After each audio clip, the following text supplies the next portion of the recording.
Imagina a un hombre levantando un vaso de whisky frente a las cámaras, sonriendo, mientras a miles de kilómetros jóvenes de 20 años se congelan en trincheras de barro. Ese hombre se llama Leopoldo Fortunato Galtieri, y en cuestión de meses pasará de ser el general casi desconocido para la mayoría de los argentinos a convertirse en el rostro de una guerra perdida y de un país al borde del colapso. Pero su historia no empieza en el balcón de la Casa Rosada ni en las Islas Malvinas. Empieza décadas antes, en un barrio humilde, con un niño que aprende demasiado pronto que, si no eres el más fuerte, simplemente no existes. Ese niño nace el 15 de julio de 1926, en Buenos Aires, en una ciudad que crece a golpes de inmigración, ruido de fábricas y promesas incumplidas. Los Galtieri son hijos de italianos, de una generación que cruzó el océano buscando algo tan simple como pan, trabajo y un futuro, un poco menos cruel que el pasado. La casa es pequeña, los recursos escasos, y las discusiones sobre el dinero son parte del paisaje sonoro de la infancia de Leopoldo. Desde temprano entiende que la estabilidad es un lujo que su familia no puede darse. En las calles de su barrio, el orden no lo impone la ley, sino la fuerza. Los chicos más grandes marcan las reglas, y los más chicos aprenden a esquivar golpes, humillaciones y miradas. Leopoldo, flaco, serio, con una intensidad extraña en los ojos, descubre algo que lo marcará para siempre. Cuando te impones, los demás se acomodan. Cuando dudas, te arrasan. No es una reflexión filosófica, es pura supervivencia callejera. Y es, también, la semilla de una personalidad obsesionada con el control. La escuela primaria no es para él un lugar de juegos, sino un campo de pruebas. Muerde las palabras como si fueran órdenes. Repite de memoria fechas, nombres, fórmulas.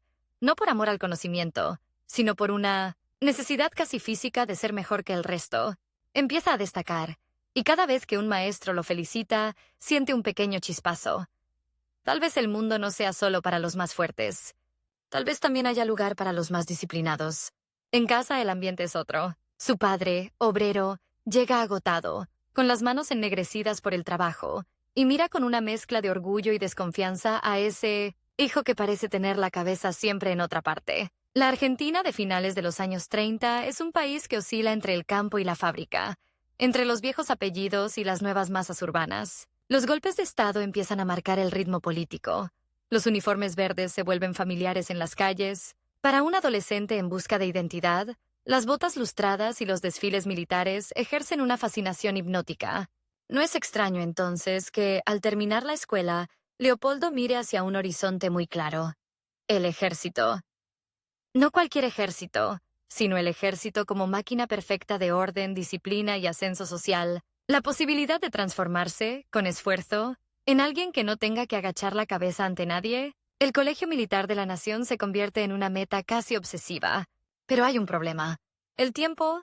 La Argentina está cambiando rápido. Nuevos liderazgos empiezan a emerger. Tensiones sociales hierven bajo la superficie. Si Leopoldo no entra ya, si no se asegura un lugar en esa estructura de poder, tal vez el tren pase para siempre. Para un joven que siente que lo único que tiene es su voluntad, esa idea es insoportable. Cada examen, cada trámite, cada entrevista, se vive como una carrera contra un reloj invisible que no perdona la lentitud ni los errores. Cuando finalmente cruza la puerta del colegio militar, siente que entra en otro mundo. El olor a cuero, a metal, a pasto recién cortado. El sonido seco de las botas contra el suelo. Los gritos de mando que cortan el aire como cuchillos. Aquí nada es casual, nada es improvisado. Aquí cada centímetro está ordenado, medido, previsto. Y para alguien que viene del caos económico familiar y de las peleas de barrio, esa geometría exacta tiene algo de seducción y algo de amenaza. Desde el primer día entiende que no basta con obedecer. Hay que destacar, hay que estar un paso más arriba, un segundo más rápido, un centímetro más firme. Y muy pronto descubre que no está solo en esa carrera invisible. Hay otros como él, jóvenes con la mirada dura, con ambición en cada gesto. Entre ellos, uno empieza a sobresalir como un espejo distorsionado de sí mismo. Un cadete seguro, hábil en la política interna del colegio, capaz de agradar a los superiores sin parecer servil, con una facilidad natural para las relaciones que a Leopoldo le falta.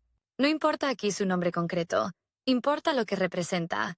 El rival, no un enemigo declarado, sino esa figura silenciosa que te recuerda, cada día, que podría ser reemplazado. En cada ejercicio, en cada nota, En cada comentario de un instructor, Galtieri siente que no solo compite por una calificación, sino por un lugar en la historia de ese ejército. El mensaje es brutal. Si no eres el mejor, serás uno más. Y ser uno más es, para él, lo mismo que no ser nada. Las jornadas empiezan antes del amanecer. El frío se pega a la piel como una segunda camisa. El sudor arde en los ojos. Los músculos duelen. Pero nadie se detiene. Hay castigos por todo. Por llegar un segundo tarde, por un botón mal abrochado, por un gesto de cansancio. La humillación es parte del entrenamiento. La obediencia también. Mientras corre cargando equipo, con el pecho a punto de estallar, Leopoldo repite una frase que se convertirá en su credo. Aguanta, más que todos. Y algún día mandará sobre todos. En las aulas descubre su otra arma, la inteligencia técnica, la ingeniería militar, los cálculos, las estructuras, los puentes, los caminos. Todo eso lo seduce. Hay algo casi artístico en transformar números y planos en poder concreto. Un puente no es solo un puente. Es la posibilidad de que una división se mueva, de que un país se paralice, de que una ciudad quede aislada. Entiende que la infraestructura es un arma, y eso lo diferencia de muchos camaradas que solo piensan en desfiles y fusiles. El rival, sin embargo, no se queda atrás. Donde Leopoldo brilla en exámenes y ejercicios, él destaca en otra arena, la de los pasillos, las conversaciones casuales con los oficiales, las bromas a tiempo con los compañeros. Mientras Galtieri se perfecciona como soldado e ingeniero, su competidor se perfecciona como político en uniforme, y en un ejército que no es solo institución militar, sino también actor central en la política nacional. Esa habilidad vale tanto como saber disparar. La tensión entre ambos se alimenta de miradas, de silencios, de pequeños gestos, un comentario sarcástico por una nota sobresaliente, una felicitación que llega al otro y no a él, una orden que lo deja fuera de un ejercicio clave. Leopoldo aprende a contener la rabia, a transformarla en combustible. No pueden permitir que lo vean perder el control. En un mundo donde los superiores observan todo, cualquier grieta puede ser una excusa para frenar una carrera. Mientras tanto, fuera de los muros del colegio militar, la Argentina vive sus propias sacudidas. Golpes de Estado, gobiernos que caen, nuevos líderes que surgen con discursos inflamados. El país parece oscilar entre el entusiasmo y la frustración, entre la promesa y la traición. Para Galtieri, cada cambio de gobierno es un recordatorio brutal. El poder es inestable, y el que no se prepara para ocupar un lugar, en esa inestabilidad será simplemente arrastrado por ella. Al terminar su formación, sale del colegio no solo como oficial, sino como hombre con un objetivo definido. Ascender rápido.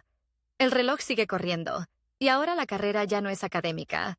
Es real. Hay promociones que se ganan o se pierden, destinos que pueden impulsar o enterrar una trayectoria, informes que se escriben con palabras, técnicas pero que esconden juicios sobre el carácter, la lealtad y el potencial de cada oficial. Lo asignan a unidades de ingenieros, donde tiene la oportunidad de aplicar en el terreno lo que aprendió en las aulas. Carreteras en construcción, puentes que deben levantarse en tiempo récord, obras que parecen rutinarias pero que, en un país con territorios vastos y difíciles, son estratégicas. Leopoldo se obsesiona con los plazos. Entrega obras antes de tiempo.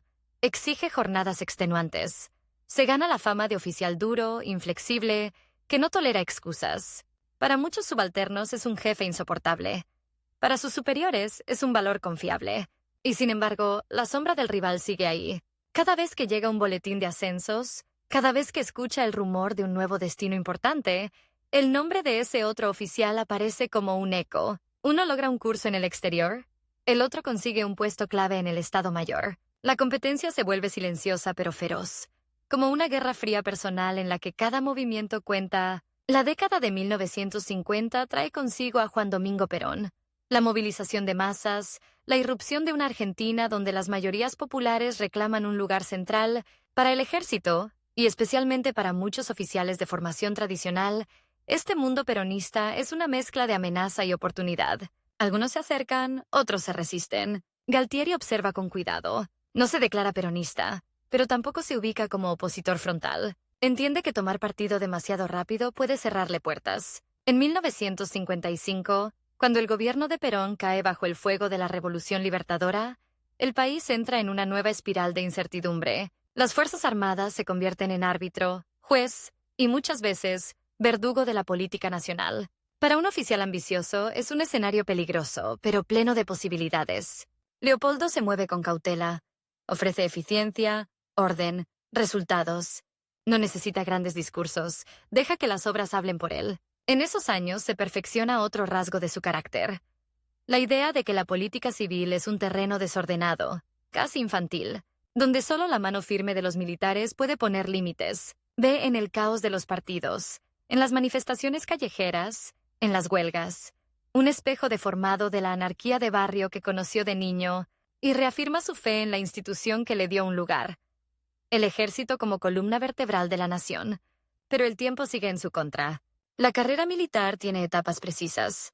Si no se alcanza cierto grado a cierta edad, las posibilidades de llegar a la cúpula se reducen drásticamente. Cada cumpleaños es un recordatorio silencioso de que la ventana de oportunidad se estrecha. Cuando mira el calendario, no ve días ni meses. Ve una cuenta regresiva hacia la relevancia o la irrelevancia. En paralelo, el rival avanza. Consigue destinos en los que el contacto con el poder político es más directo. Participa en reuniones estratégicas. Aparece en fotos al lado de figuras clave. Leopoldo, desde sus obras de ingeniería y sus unidades exigidas al límite, siente que está construyendo el esqueleto del país mientras otros se fotografían con su rostro. Esa sensación de estar siempre un paso atrás en la visibilidad, aunque adelante en resultados, alimenta una mezcla peligrosa de orgullo herido y determinación. En los años 60, las tensiones internas dentro de las Fuerzas Armadas se profundizan. Facciones, doctrinas, disputas ideológicas sobre el rol del ejército frente al comunismo, al peronismo, a las guerrillas. El uniforme ya no garantiza unidad automática, y las alianzas empiezan a ser tan importantes como los méritos formales. Galtieri, pragmático, intenta no quedar atrapado en una sola etiqueta. Habla el lenguaje de la seguridad nacional, de la técnica, de la eficiencia. Se presenta como alguien que ejecuta órdenes, no como quien las discute. Sin embargo, en reuniones privadas, en conversaciones entre camaradas, deja entrever su visión. Un país fuerte requiere un mando firme, y ese mando no puede estar sujeto al vaivén de las urnas.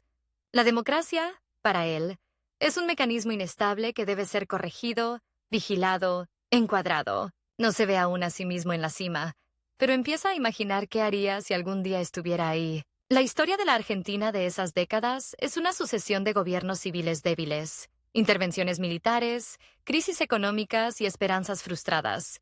Cada vez que los civiles fracasan, el prestigio del ejército aumenta.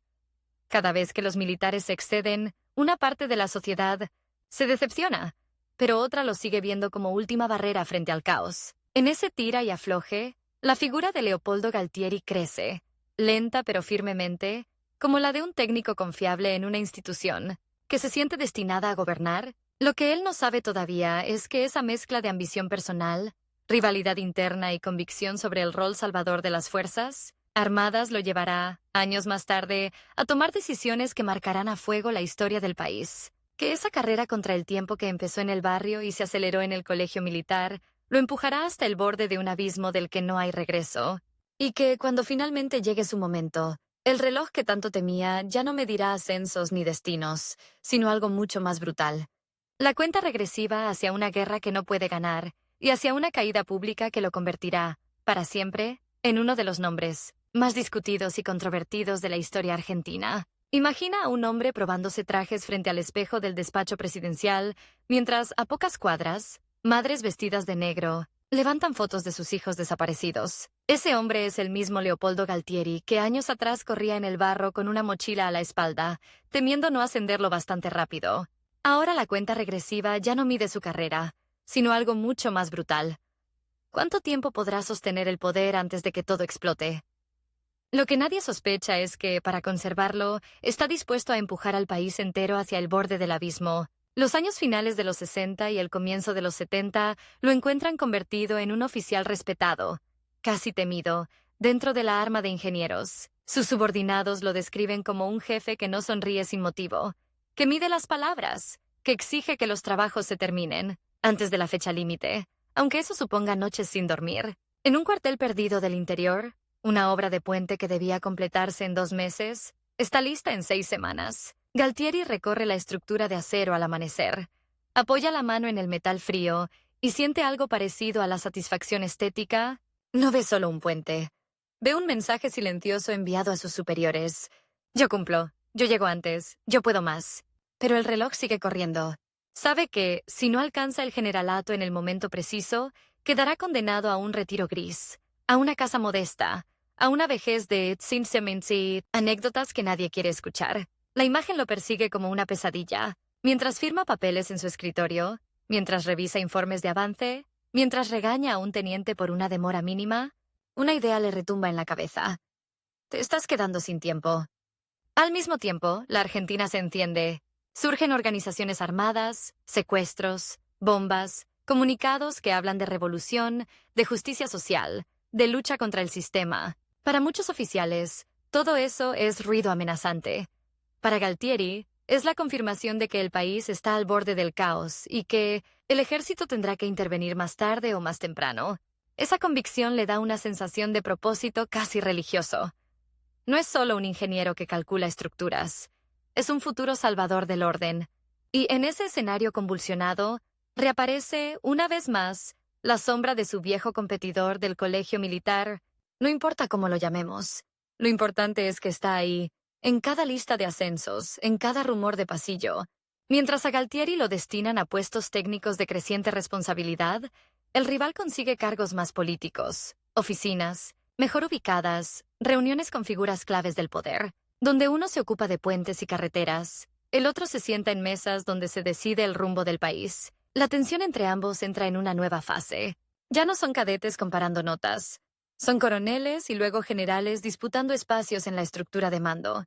En una reunión del Estado Mayor, Galtieri expone con voz firme un plan para asegurar rutas estratégicas ante posibles sabotajes. Habla de plazos, costos, contingencias. Cuando termina, algunos asienten, otros toman nota. Entonces el rival interviene, no para contradecirlo, sino para envolver su propuesta en un discurso más amplio sobre la lucha integral contra la subversión. Utiliza palabras que suenan bien, conceptos que vibran con la ideología dominante. Los presentes lo escuchan con atención. La idea técnica de Galtieri queda absorbida en el marco político del otro. Al final de la reunión, varios comentan la visión del rival. El plan, en la memoria de muchos, ya no es de Leopoldo, sino de él. Esa apropiación silenciosa duele más que cualquier crítica frontal. Galtieri se promete, en la soledad de su oficina, que no volverá a dejar que le roben el protagonismo. Si el juego se desplaza del terreno técnico al político, tendrá que aprender a jugar también ahí. Aunque deteste las sonrisas falsas y las frases vacías. El día del golpe de Estado de 1976 lo encuentra alineado con la corriente que ve en la destitución del gobierno civil no un abuso, sino una necesidad histórica. La Junta Militar toma el poder prometiendo orden, redistribución de esfuerzos, modernización económica, erradicación de la subversión. Detrás de las palabras, se abre la puerta a una maquinaria de represión clandestina cuyas dimensiones exactas, quizás, ni siquiera muchos de sus ejecutores terminan de comprender al principio. Para Galtieri, el golpe es, sobre todo, una oportunidad. El ejército se convierte definitivamente en árbitro absoluto de la vida política.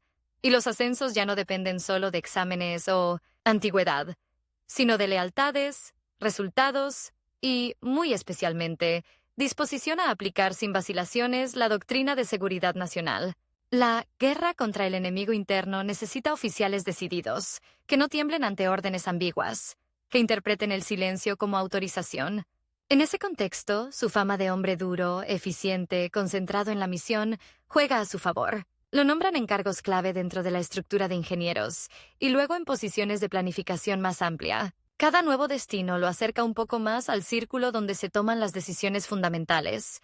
La vieja obsesión con el tiempo adopta una forma diferente. Ahora la carrera ya no es solo por el grado, sino por el asiento correcto.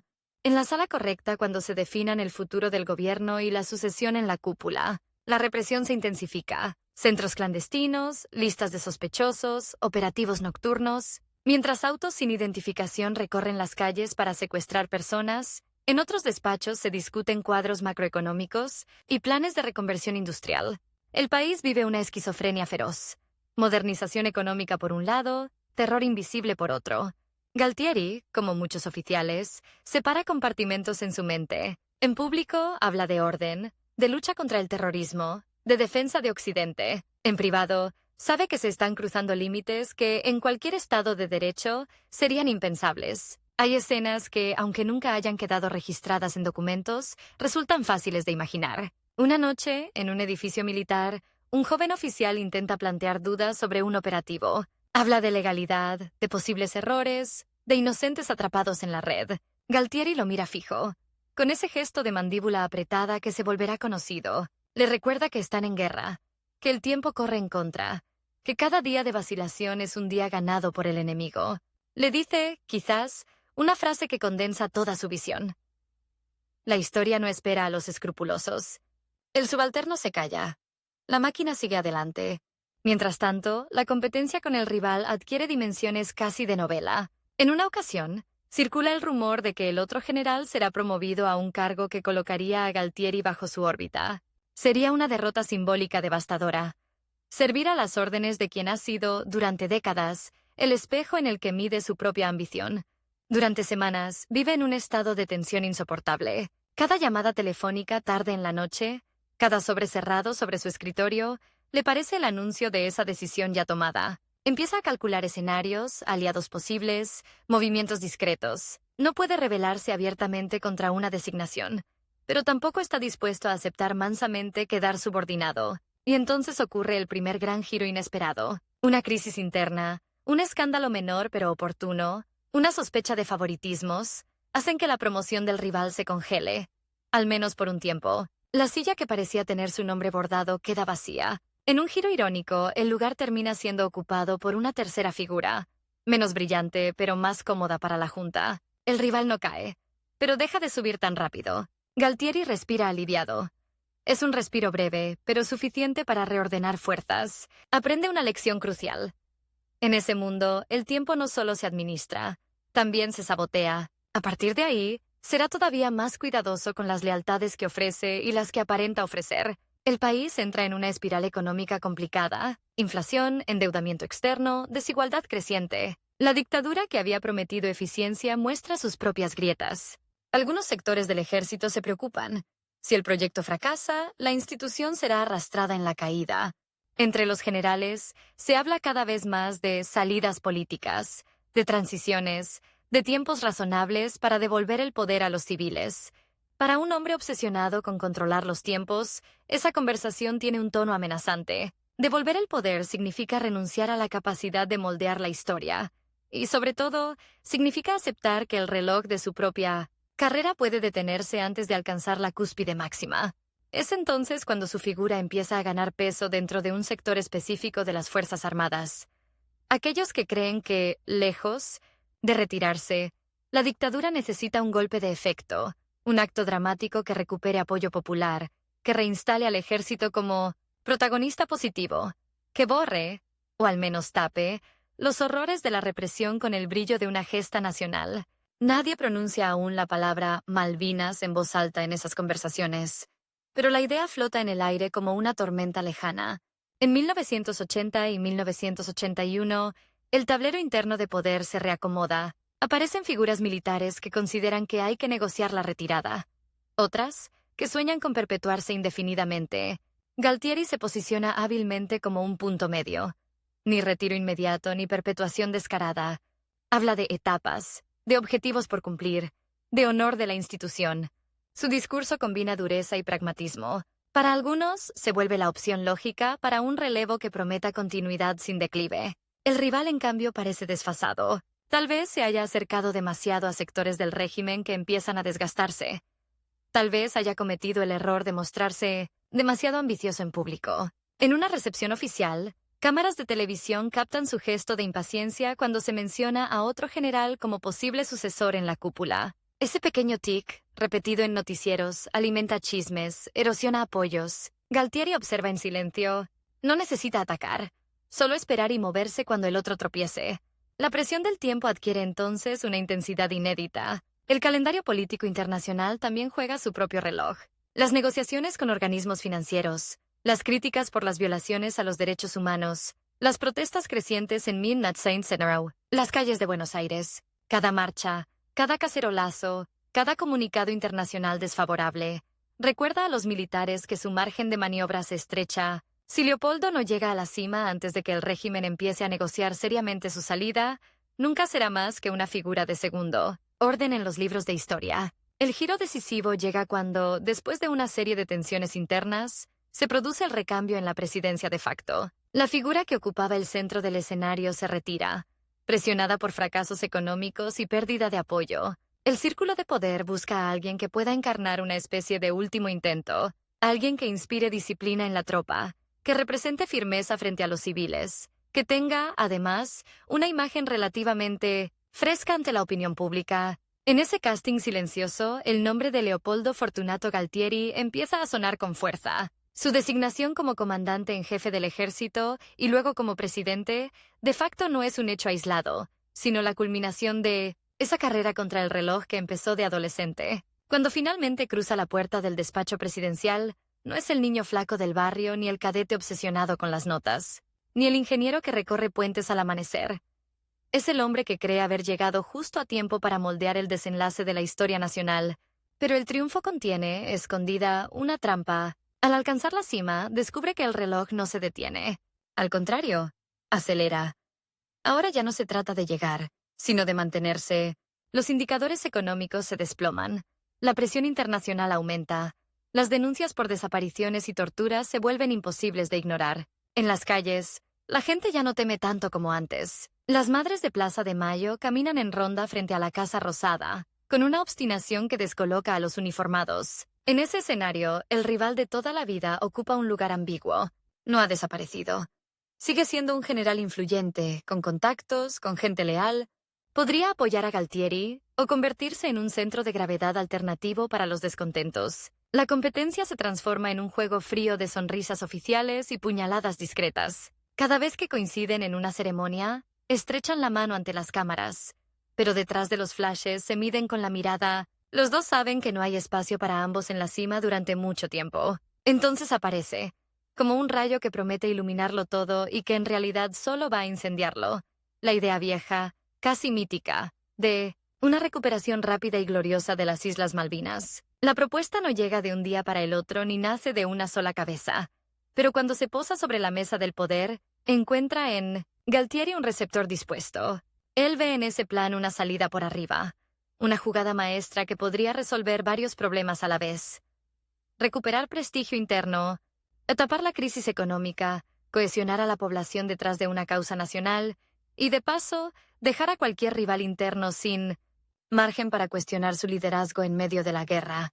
Lo que no ve, o no quiere ver, es que ese reloj que tanto lo obsesionó ahora se ha convertido en una bomba de tiempo. El operativo se imagina rápido, quirúrgico, casi limpio. Se calcula en días, semanas a lo sumo. Nadie, en esas primeras conversaciones, se permite pensar en meses de combate, en soldados jóvenes tiritando de frío en una geografía hostil, en una potencia mundial reaccionando con una fuerza que la Argentina no puede igualar. La decisión se prepara en un clima de urgencia intoxicada. Se mira el calendario internacional, se especula con ventanas de oportunidad, se desprecia la posibilidad de una respuesta británica contundente. Y así, mientras Leopoldo Galtieri se convence de que está a punto de protagonizar la jugada que lo consagrará, mientras su rival observa, entre intrigado y escéptico, mientras el país entero sigue sin imaginar que será arrastrado a una guerra lejana, el ruido del reloj se vuelve ensordecedor. No marca ya el tiempo hacia la cima, sino la cuenta regresiva hacia un conflicto que cambiará para siempre,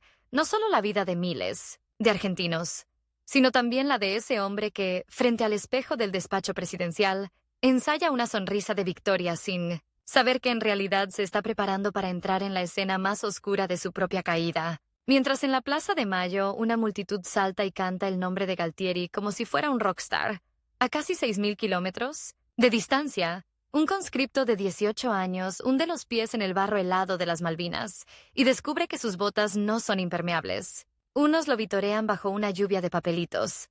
Otros se tiritan el alma bajo una lluvia de aguanieve. La misma decisión que, en Buenos Aires, parece hazaña patriótica, en las islas empieza a oler a trampa mortal. Y el hombre que aprieta el micrófono en el balcón, con la voz ronca de whisky y euforia, sabe algo que no grita a la multitud. Ha apostado todo, absolutamente todo, a una jugada cronometrada que no admite marcha atrás. El 2 de abril de 1982, Cuando las tropas argentinas desembarcan en las Malvinas, Galtieri no está viendo la televisión como cualquier ciudadano. Está encerrado en el corazón del poder, siguiendo informes cortos, secos, llenos de siglas y coordenadas. Objetivo logrado. Resistencia mínima. Autoridades británicas reducidas. Cada mensaje exitoso es como un clic más en el reloj de su mente. El plan, por ahora, avanza incluso más rápido de lo previsto. Los periódicos del día siguiente hablan de recuperación y evitan cuidadosamente la palabra invasión. La plaza se llena. Desde los balcones, banderas argentinas cuelgan como si el país hubiera esperado esa escena durante generaciones. Cuando finalmente sale al balcón de la Casa Rosada, con el uniforme impecable, la banda cruzando el pecho y el pecho inflado de adrenalina, Galtieri levanta la mano y siente algo casi físico. El rugido de la multitud trepa hasta sus oídos como un motor desbocado. Es el reconocimiento que siempre buscó, pero multiplicado por millones. Cuando pronuncia su frase desafiante, dirigida al Reino Unido, «Si quieren venir, que vengan. Les presentaremos batalla». El público estalla. No están viendo a un general cuestionado por violaciones a los derechos humanos, sino al supuesto líder de una gesta patriótica largamente postergada. En algún lugar del palco, casi detrás de él, está su viejo competidor del colegio militar. Aplaude, asiente, mantiene el gesto de entusiasmo que las cámaras esperan, pero por dentro la calculadora no se detiene. Ve a Leopoldo jugando a todo o nada, y entiende que, si la jugada sale bien, su propio nombre quedará reducido a una nota al pie en la historia. Y si sale mal, bueno, entonces habrá un espacio vacío que alguien deberá ocupar. Alguien con experiencia, prestigio interno y fama de haber advertido a tiempo los peligros. Alguien como él. La recuperación de las islas, en la cabeza de Galtieri, no es una guerra larga. Es un movimiento rápido, casi quirúrgico, que se apoya en tres supuestos. Que el Reino Unido no reaccionará con toda su fuerza por la distancia, que Estados Unidos se mantendrá neutral o intercederá a favor de la Argentina, y que la opinión pública interna se mantendrá unida detrás de la causa. Tres supuestos que, en los papeles, parecen razonables si se mira el mapa desde muy lejos, y se ignoran ciertos detalles. Pero el mapa nunca cuenta la temperatura del viento en el Atlántico Sur, ni el peso de los intereses geopolíticos. En las primeras semanas, la sensación de triunfo es intoxicante. Se emiten estampillas, se cambian nombres de calles, se habla de Provincia 25. Los noticieros muestran banderas argentinas flameando en Puerto Argentino, soldados sonrientes repartiendo cigarrillos, imágenes cuidadosamente escogidas. Galtieri se mueve con andar seguro de despacho en despacho. Recibe felicitaciones, escucha a civiles de traje que, hasta hace poco, criticaban a la dictadura y ahora lo tratan como a un héroe. Siente por fin que ha logrado resetear la imagen del régimen. Donde antes había miedo y denuncia, ahora ve aplausos y canciones patrióticas. El tiempo, sin embargo, vuelve a asomarse como enemigo silencioso. Los asesores le señalan fechas en calendarios. Las condiciones climáticas en el Atlántico Sur empeorarán pronto. El invierno se acerca. Las ventanas de negociación diplomática tienen plazos estrictos. Cada día que pasa sin una solución clara es un día que corre en contra. El reloj ya no mide solo la duración de su mandato. Mide también cuánto tardará la flota británica en llegar a la zona de conflicto. Llegan los primeros informes de Londres. Margaret Thatcher decide responder con una task force gigantesca. Una fuerza de tareas que empieza a navegar hacia el sur con una determinación que en Buenos Aires muchos subestiman. No van a mandar tanto por unas islas perdidas, comentan algunos generales. Es un tema colonial. El mundo moderno no avala eso, dicen otros. Galtieri escucha, asiente, fuma. Hay un momento, breve, casi invisible, en el que podría frenar, buscar una retirada negociada, aceptar algún tipo de administración conjunta, pero esa opción choca con algo mucho más fuerte que cualquier análisis frío. El miedo a perder el aura de líder decidido recién conquistada. Además, hay otro factor. El rival. En reuniones cerradas, ese general de mirada aguda y sonrisa controlada deja caer frases ambiguas. Tal vez convendría consolidar lo logrado y no arriesgarlo todo. Sugiere. Habla de una salida honorable, palabras que suenan peligrosamente cercanas a retroceso y derrota. Algunos oficiales, inquietos, empiezan a verlo como el vocero de la prudencia. A Galtieri le alcanza con imaginar un escenario. Él retrocediendo, cediendo ante presiones internacionales y su competidor apareciendo, como la figura firme que habría mantenido la posición. No puede permitirlo. La única salida, en su lógica, es avanzar. Empieza entonces una carrera doble contra el tiempo. El reloj del clima y el de la flota británica, pero también el reloj político interno. Cada acto público, cada discurso encendido, cada foto en la prensa abrazando a soldados, no es solo propaganda de guerra. Es un intento, desesperado por consolidar su liderazgo antes de que lleguen las malas noticias. En los pasillos del poder, se siente esa prisa nerviosa. Los planes se discuten con más ansiedad que rigor. Se exageran fortalezas, se minimizan debilidades. En algunos mapas, las distancias parecen casi decorativas. Mientras tanto, en las islas, la guerra real comienza a mostrar su rostro. Los conscriptos descubren que la logística es deficiente, que la comida no siempre llega, que los equipos de invierno no alcanzan. Algunos oficiales los tratan con brutalidad, como si la disciplina se reforzara a golpes en lugar de con liderazgo. Se congelan manos, pies, ideas. Un soldado mira el cielo gris y, entre temblores, recuerda que, en Buenos Aires, en la plaza, hay 1000 personas saltando por ellos, sin tener idea del frío que corta como cuchillo. El contraste es brutal. En la cabeza de Galtieri, sin embargo, las islas siguen siendo un tablero de ajedrez con piezas móviles, no cuerpos frágiles expuestos al viento. Cuando la flota británica entra en zona de combate, la realidad atraviesa el vidrio blindado de los despachos. El hundimiento del crucero General Belgrano, con más de 300 marinos argentinos muertos, sacude al país. Las cifras exactas llegan a la mesa de Galtieri en papeles que pesan más que el metal de cualquier barco. Se trata de una de las mayores tragedias navales en la historia argentina, y se produce fuera de la zona de exclusión declarada por los británicos. ¿Crimen de guerra? ¿Acto de guerra legítimo? Los abogados discutirán durante décadas. Para el presidente de facto, en ese momento, solo hay una sensación. El tablero ya no es abstracto. La sangre es real. Sin embargo, en público, la reacción debe ser otra. Debe mostrarse desafiante, firme, casi imperturbable. No puede permitir que el dolor se lea como debilidad. En la televisión, su voz suena más áspera, más rouca que nunca, repitiendo que no se dará un paso atrás.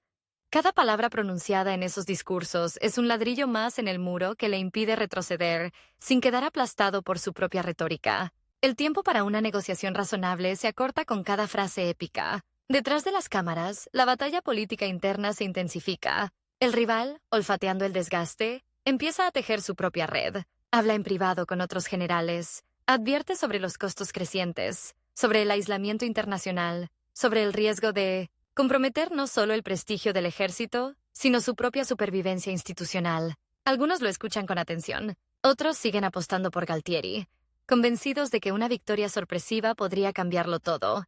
En ese clima, cada parte de la cúpula arma su pequeño reloj. ¿Cuándo será el momento oportuno para respaldar? ¿Cuándo para despegarse? La dimensión internacional se vuelve un campo minado. Estados Unidos, al que Galtieri imaginaba como mediador neutral, termina alineándose de manera efectiva con el Reino Unido. Llega al país el secretario de Estado, Alexander Haig, con su diplomacia itinerante. Lo reciben con ceremonias, con protocolos, con fotos cuidadosamente enmarcadas. Pero en las reuniones cerradas, los mensajes son fríos.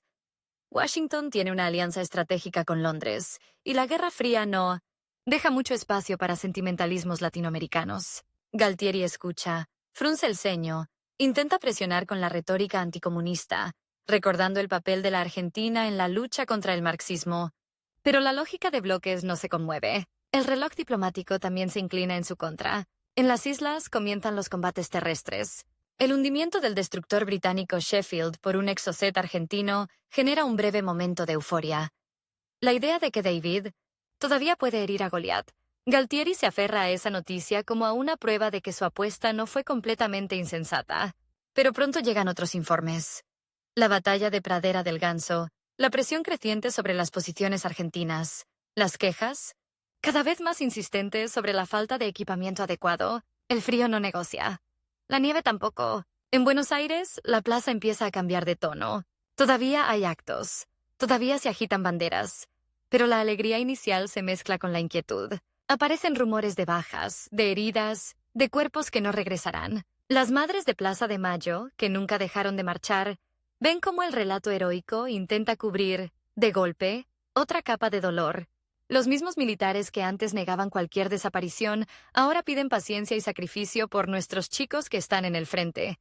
En el círculo íntimo, la tensión se vuelve casi física. Galtieri duerme poco, bebe más de lo aconsejable, fuma sin pausa. Su seguridad en público contrasta con momentos de duda en privado. Hay noches en que se queda mirando un mapa clavado en la pared, con alfileres de colores marcando posiciones, como si pudiera, por la intensidad de su mirada, cambiar la realidad a miles de kilómetros. El reloj del Atlántico Sur, el de la política interna, el de la economía que se desmorona, todos suenan a la vez. El rival aprovecha cada fisura. En una reunión reservada, frente a otros altos mandos, se permite una frase que retumba. La historia no perdona a los que pierden guerras innecesarias. No nombra a Galtieri, pero todos entienden a quién se refiere. Algunos anotan mentalmente esas palabras, por si más adelante conviene recordar quién advirtió que la competencia entre ambos ya no es solo por un cargo o por una influencia. Es una lucha por quién cargará con la culpa cuando todo termine.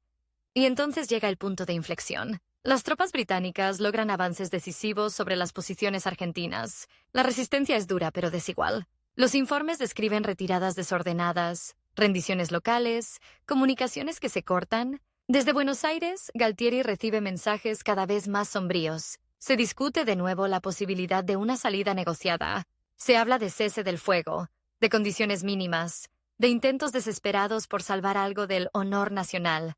El general que fue su competidor toda la vida ve allí su oportunidad.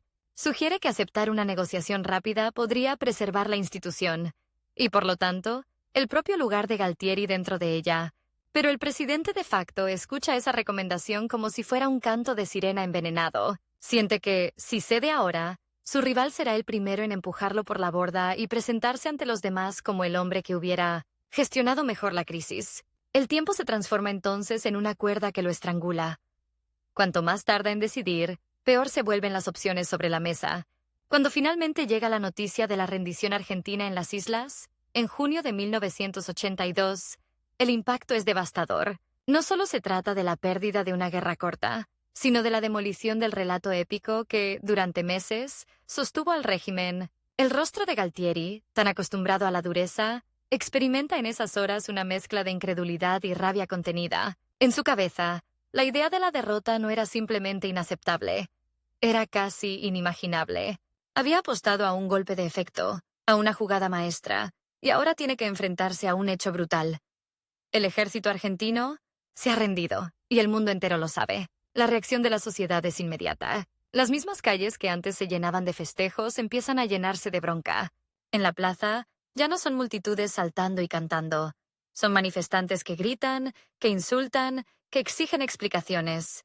La represión interna, esa herramienta que el régimen había usado una y otra vez para sofocar el disenso, ya no alcanza para contener la marea. En un acto simbólico brutal, los soldados conscriptos empiezan a regresar al continente con el peso de la derrota colgando de sus mochilas. Muchos vuelven en silencio, otros lloran, otros no hablan nunca más de lo que vivieron. Años después, el número de suicidios de excombatientes se convertirá en otro capítulo oscuro.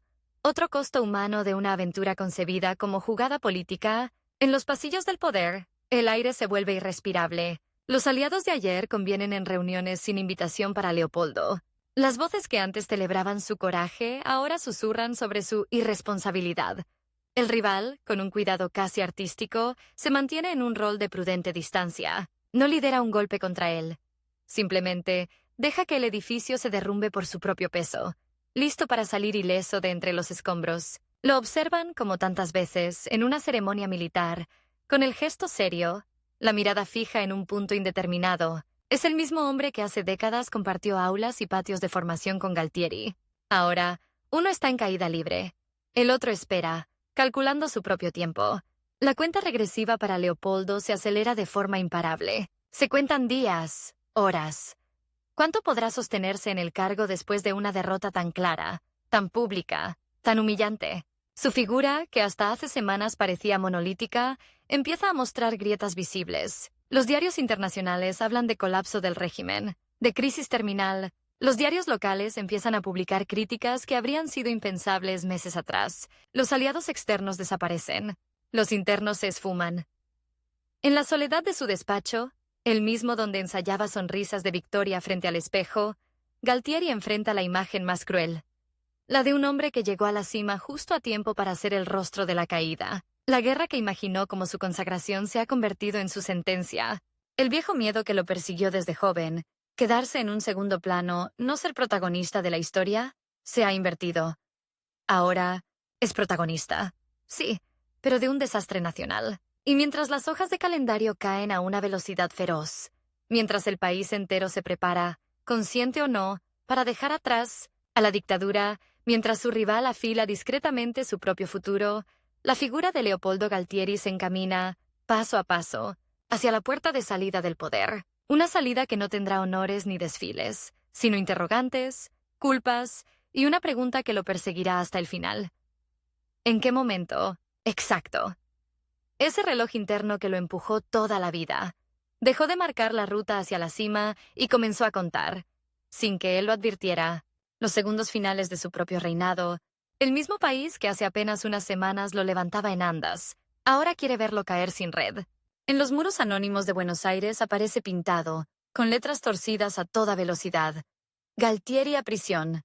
La pintura aún gotea cuando él, encerrado en un despacho cada vez más vacío, firma el papel que sella su salida. No hay fanfarrias, no hay Plaza de Mayo llena, no hay micrófono esperando su frase grandilocuente. Solo un secretario nervioso, un par de testigos, la tinta azul, y un silencio tan espeso que parece una burla cruel al rugido de multitudes, que lo acompañó durante la guerra. Lo que nadie dice en voz alta, pero todos sienten, es que el tiempo para Leopoldo Eduardo Galtieri ya no se mide en años de carrera, sino en cuánto tardará en convertirse oficialmente en el rostro de una derrota nacional. Sale de la Casa Rosada casi a escondidas. El auto oficial avanza por una puerta lateral, mientras la seguridad calcula rutas alternativas para evitar manifestaciones. En la vereda de enfrente, detrás de un cordón policial, algunos alcanzan a verlo fugazmente por la ventanilla. Un hombre de uniforme, apagado, más bajo de lo que recordaban, sin la postura inflada de los discursos. Le gritan cobarde, asesino, inútil. Él aprieta la mandíbula. Sabe que esos insultos son solo el primer anticipo de algo más grande que se aproxima. Una tormenta que no se resuelve con tanques, ni con decretos secretos. La justicia civil, la democracia que regresa, el juicio público que no admite cortes de luz ni censura previa. En algún salón contiguo, siguiendo por televisión esa salida discreta, está el viejo rival del colegio militar. Lleva traje oscuro, ya casi nunca se pone el uniforme. Comentará luego, con su tono meticulosamente moderado, que las instituciones deben preservar su continuidad por encima de los hombres. No pronuncia el nombre de Galtieri. No hace falta. Quienes lo escuchan entienden. El sistema debe sacrificarse de a uno, y ahora le tocó a Leopoldo. El competidor ha calculado bien los tiempos. Sabe que adelantarse demasiado sería imprudente, pero llegar tarde sería fatal. Es, en el fondo, la misma carrera que comenzaron juntos de jóvenes, ahora trasladada al campo más peligroso. La memoria de todo un país. Recluido en una casa militar, lejos del ruido de la ciudad, Galtieri se enfrenta a un enemigo que nunca entró en los manuales de estrategia: el vacío. Los días empiezan a parecerse entre sí con una precisión casi cruel. Se despierta temprano, por costumbre castrense. Toma café amargo, hojea diarios que ya no lo nombran en las portadas, salvo para recordar la derrota en Malvinas. Escucha, de fondo, los noticieros que hablan de algo difícil de procesar para quien creció creyendo que el poder solo cambiaba de uniforme, nunca de naturaleza. Elecciones, partidos políticos, campañas, encuestas. La palabra democracia, que durante años sonó como amenaza en los pasillos del mando, vuelve a instalarse sobre la mesa con una naturalidad que desconcierta. La cuenta regresiva adopta un nuevo formato. Ya no son los días que la flota británica tarda en llegar al Atlántico Sur, sino los meses que faltan para las elecciones de 1983. Cada discurso del candidato civil que promete juicio y castigo a las juntas militares es, para él, una puñalada discursiva. En la pantalla del televisor, Raúl Alfonsín levanta la voz y habla de nunca más, de responsabilidad, de Estado terrorista. En la mesa del comedor, Galtieri golpea con los nudillos, masculla que ellos salvaron al país del comunismo, que la gente no entiende, que todo se hizo por la patria. Pero cuando apaga el sonido, la frase que rebota en su cabeza no es la suya, sino la del civil que acaba de prometer, ante multitudes, y que sentará a los generales en el banquillo. En paralelo, su rival se adapta con una flexibilidad que a Leopoldo le resulta casi obscena. Lo invitan a programas de televisión como analista militar. Le piden opinión sobre la transición. Habla de la necesidad de reconciliación nacional, con una serenidad que desarma a más de uno. Se presenta como parte de una generación de oficiales que cometió errores. Sí, pero en un contexto complejo, con amenazas internas y externas. Se cuida, con precisión quirúrgica, de no quedar pegado directamente a la conducción de la guerra. Cuando menciona a Galtieri, lo hace con frases ambiguas. Quizás hubo exceso de confianza. No se evaluaron todos los escenarios. El mensaje subterráneo es claro. Hubo uno que se equivocó más que el resto. Y no fue él. El tiempo corre y, fiel a su estilo, la política argentina lo acelera todo. En diciembre de 1983, la democracia vuelve formalmente al poder. La Junta se disuelve, los uniformes abandonan los despachos centrales, y la palabra obediencia debida empieza a escucharse no como orden, sino como coartada. Galtieri, ya retirado, observa de reojo cómo se redactan decretos que habilitan el enjuiciamiento de los excomandantes. En un documento frío, de párrafos largos y numerados, ve aparecer su nombre completo entre otros apellidos que marcaron la historia. Reciente. Videla, Macera, Viola, Anaya, Lamidoso. Solo entonces comprende del todo el alcance de su nueva carrera contra el reloj. No se trata ya de conservar poder, sino de evitar que una condena lo encadene para siempre a la palabra culpable en los libros de historia. La escena del juicio a las juntas, en 1985, tiene algo de teatro y algo de ajuste de cuentas colectivo. El tribunal civil, los abogados, las cámaras de televisión registrando cada gesto. Cuando Galtieri se sienta en el banquillo, ya no viste uniforme. Lleva traje, corbata y una expresión rígida que intenta ser digna, pero deja ver destellos de furia contenida. Escucha cargos que van desde violaciones a los derechos humanos hasta la conducción irresponsable de la Guerra de Malvinas. Él se aferra a lo que considera su línea de defensa. Fue una guerra legítima. El país entero la apoyó. Las decisiones se tomaron bajo presión internacional. Las desapariciones, las torturas, los vuelos de la muerte aparecen sobre la mesa con testimonios desgarradores. Galtieri, que no perteneció al núcleo original del golpe de 1976, se esfuerza por despegarse de esa primera etapa, como si el horror pudiera clasificarse por turnos. El rival, sentado entre el público en algunas audiencias clave, observa cada detalle. No está en el banquillo. No es parte de los acusados principales. Ha logrado, con su habilidad característica, ubicarse medio paso más atrás del centro del escenario. Lo identifican las cámaras. Los periodistas le piden declaraciones en los pasillos. Habla de respeto a la justicia, de dolor por los caídos de todos lados. Mientras tanto, cada palabra de Galtieri frente al tribunal suena más áspera, más defensiva. Insiste en que la guerra fue justa, que la derrota fue cuestión de medios, no de voluntad, y que la historia les debe todavía un reconocimiento. Pero en ese recinto, la historia tiene otro ritmo. El de las pruebas, los testimonios de sobrevivientes, los documentos desclasificados. La sentencia llega como llega siempre en los grandes momentos. En una sala llena, con el país entero pendiente del televisor, Galtieri es condenado por su responsabilidad en la conducción de la Guerra de Malvinas. 12 años de prisión. Es absuelto, en cambio, de los cargos por violaciones sistemáticas a los derechos humanos durante la dictadura, algo que muchos consideran, todavía hoy, una injusticia más en la cadena de injusticias. Él escucha la condena con la mandíbula apretada, la mirada fija hacia adelante. No hay lágrima, no hay grito. Pero, por dentro, otra vez, el reloj se reacomoda. Ya no cuenta hacia la próxima promoción ni hacia la próxima jugada política, sino hacia la fecha exacta en la que, según la sentencia, podría recuperar su libertad. 12 años. Una eternidad para alguien acostumbrado a mandar. Un suspiro comparado con la vida arrebatada a miles de desaparecidos. En la cárcel, el tiempo se vuelve materia física. Las horas se miden por la sombra que avanza en la pared del patio, por el recorrido repetido del mismo guardia, por la comida que llega siempre tibia. Galtieri recibe visitas de familiares, de algunos camaradas fieles, de un puñado de admiradores que siguen viéndolo como el general de Malvinas. Le llevan recortes de diarios, le cuentan chismes de la interna militar, le hablan del rival, que da conferencias sobre doctrina de seguridad nacional, en ámbitos discretos, y escribe borradores de un libro de memorias que promete contar la verdad desde adentro. Leopoldo siente, con una mezcla de impotencia y rabia, que el otro está aprovechando ese intervalo de su encierro para escribir la versión de los hechos que el público escuchará primero. Hay noches en las que el insomnio lo obliga a caminar en círculos por la celda, contando pasos como si fueran días. Se repite frases que le sirvieron toda la vida. El mando no se comparte. La historia la escriben los vencedores. Pero ahora esas máximas suenan huecas, casi irónicas. ¿Quién es el vencedor en este escenario? ¿El país que sobrevivió a la dictadura? ¿La democracia que avanza a trompicones? ¿El rival que sabe correr siempre medio paso por delante del derrumbe?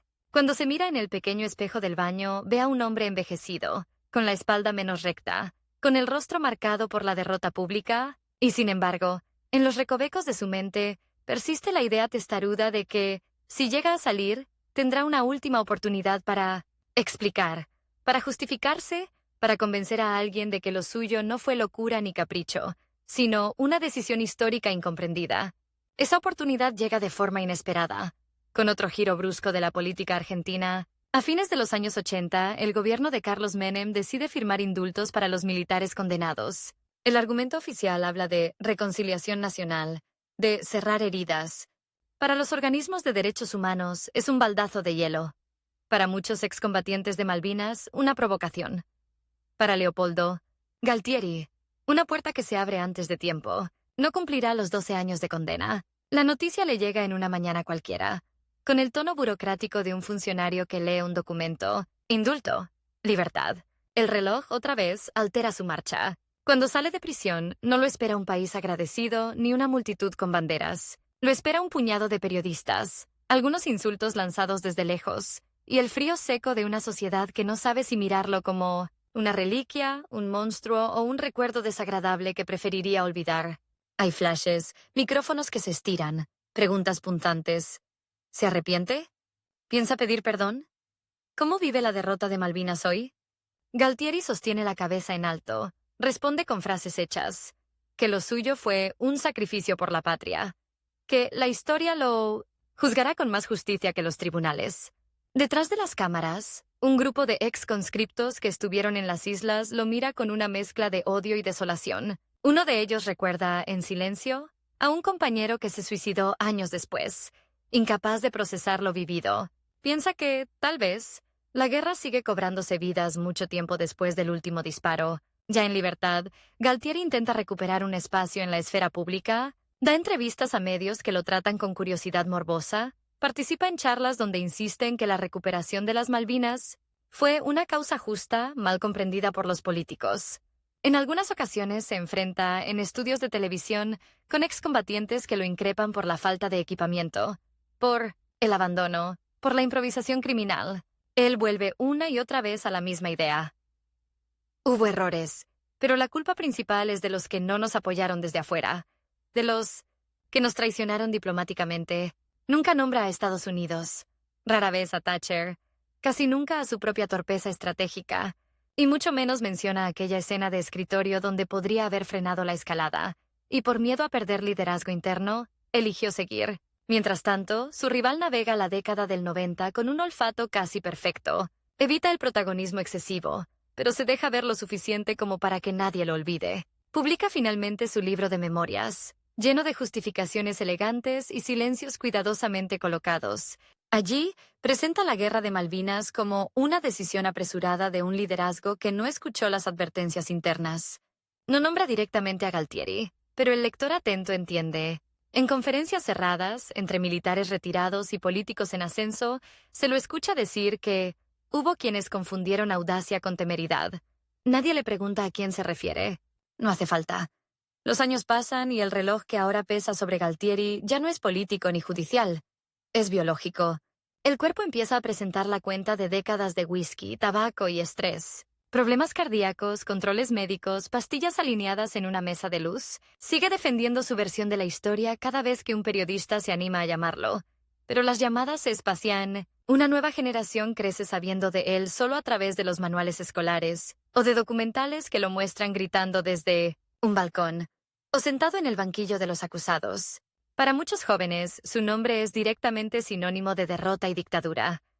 Muy pocos recuerdan, siquiera, que también fue un ingeniero que se obsesionó de joven con puentes y estructuras, antes de obsesionarse con el poder. A finales de los 90, el clima político cambia de nuevo. La presión internacional y las luchas internas por la memoria empiezan a resquebrajar el muro de impunidad construido con leyes e indultos. Jueces argentinos, impulsados por nuevos vientos políticos, reabren causas por crímenes de lesa humanidad. Aparece la figura incómoda del imputado por secuestro, torturas y desapariciones, algo que Galtieri creyó haber esquivado definitivamente. De pronto, el pasado que intentó encapsular en la excusa de excesos regresa con nombres, fechas y testimonios. El reloj de la justicia, que él pensaba detenido, vuelve a andar. En 2002, la escena se repite con un tono más sombrío. Esta vez no hay cámaras apostadas en la puerta, ni micrófonos en alto. Un grupo de funcionarios judiciales y fuerzas de seguridad llega hasta la casa donde vive, ya envejecido, para notificarle su detención, domiciliaria por crímenes cometidos durante la dictadura. Leopoldo abre la puerta con un gesto cansado. En pantuflas, con el cuerpo más ancho que alto, escucha la lectura de los cargos: secuestros, torturas, homicidios agravados. Palabras que había aprendido a esquivar con rodeos retóricos, ahora se le clavan como puñales formales. Aunque la detención será en su domicilio, no en una celda común, entiende que el tiempo vuelve a estrecharse.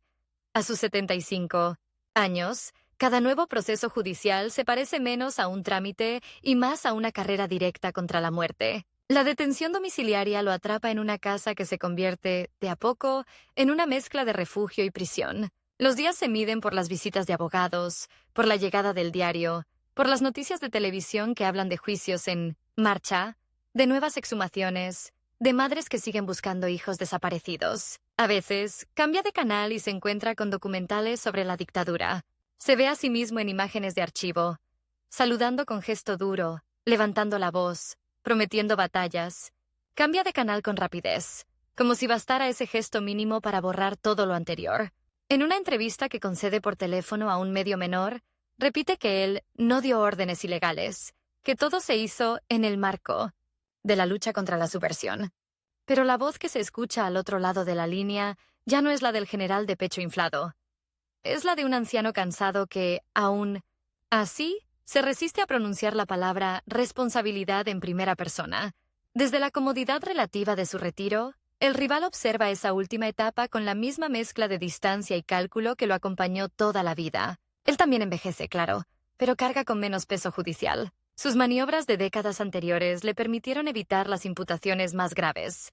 Sigue siendo invitado ocasionalmente a mesas redondas sobre la historia reciente, donde insiste en que hubo errores de ambos lados y que es hora de mirar hacia adelante. Nunca menciona que, en esa carrera subterránea por la influencia y la impunidad, fue él quien supo leer mejor los relojes, dejándole a otros, como Galtieri, la responsabilidad pública de los desastres. En los primeros días de enero de 2003, el cuerpo de Leopoldo Galtieri finalmente se rinde. Internado en el hospital militar, rodeado de tubos, monitores y médicos que hablan en voz baja, vive sus últimas horas lejos de los escenarios que siempre persiguió. No hay balcones, no hay plazas, no hay micrófonos. Hay, si acaso, el pitido regular de una máquina que marca, con indiferencia absoluta, los latidos de un corazón que se agota. Afuera, un país que ya ha atravesado corralitos, crisis económicas y nuevas esperanzas políticas, apenas repara en la noticia de su gravedad. Cuando muere, el 12 de enero de 2003, los titulares son breves. Falleció el exdictador Leopoldo Galtieri. Algunos incluyen la palabra controvertido, otros la evitan. Casi todos mencionan en la misma línea la guerra de Malvinas y la represión durante la dictadura. Su funeral es discreto, casi secreto. Participan familiares, algunos camaradas de armas, pocas figuras públicas. No hay banderas extendidas por la ciudad. No hay duelo nacional. En la vereda, apenas unos pocos manifestantes sostienen carteles con consignas de memoria y justicia. Uno de ellos es un ex conscripto de Malvinas, ahora de mediana edad, que sostiene una foto en blanco y negro de su compañero muerto en las islas. Mira el coche fúnebre pasar y no siente satisfacción ni alivio, solo una especie de vacío agrio. El hombre que, en su mente, debía responder por tantas cosas se ha ido sin haber pedido perdón, sin haber admitido un solo error. En cambio, los tribunales seguirán su curso con otros nombres, otras causas. El reloj de la justicia no se detuvo con su muerte, simplemente cambió de foco, y así, el legado de Leopoldo Galtieri queda atrapado en una encrucijada incómoda para una parte de la sociedad Es el símbolo de la derrota de Malvinas. El general que llevó al país a una guerra improvisada y perdió, para otra, es uno más en la cadena de responsables de un sistema de terrorismo de Estado que marcó a sangre y desapariciones a toda una generación. Algunos pocos lo recuerdan como el hombre que tuvo el coraje de intentar recuperar las islas. Pero incluso en esos círculos el elogio viene acompañado de un susurro sobre su torpeza política. Los libros de historia lo fijan en páginas donde su nombre aparece junto al número de muertos. 649 argentinos caídos en Malvinas. Miles de víctimas de la dictadura. Ningún manual puede transmitir del todo lo que se siente ser uno de esos números. Pero su nombre, inevitablemente, aparece como parte de la cadena de decisiones que los hizo posibles. En el fondo, la pregunta que sobrevive, mucho después de su muerte, tiene que ver con ese reloj interno que lo acompañó desde la juventud, ese impulso feroz por llegar más alto, más rápido, por no quedarse nunca detrás de nadie, y menos detrás de su eterno rival. Fue el motor que lo empujó a tomar decisiones extremas. Pero en algún momento ese reloj cambió de función. Dejó de marcar el camino hacia la cima y empezó a contar, en silencio, la cuenta regresiva hacia su propia caída. Galtieri no supo, o no quiso, escuchar ese cambio de ritmo. Y así, el hombre que quiso asegurarse un lugar en la historia terminó ocupándolo. Sí, pero en el capítulo que muy pocos habrían elegido. El de la derrota, la obstinación y el costo humano devastador de una apuesta jugada contra el tiempo, contra la realidad y, finalmente, contra su propio país.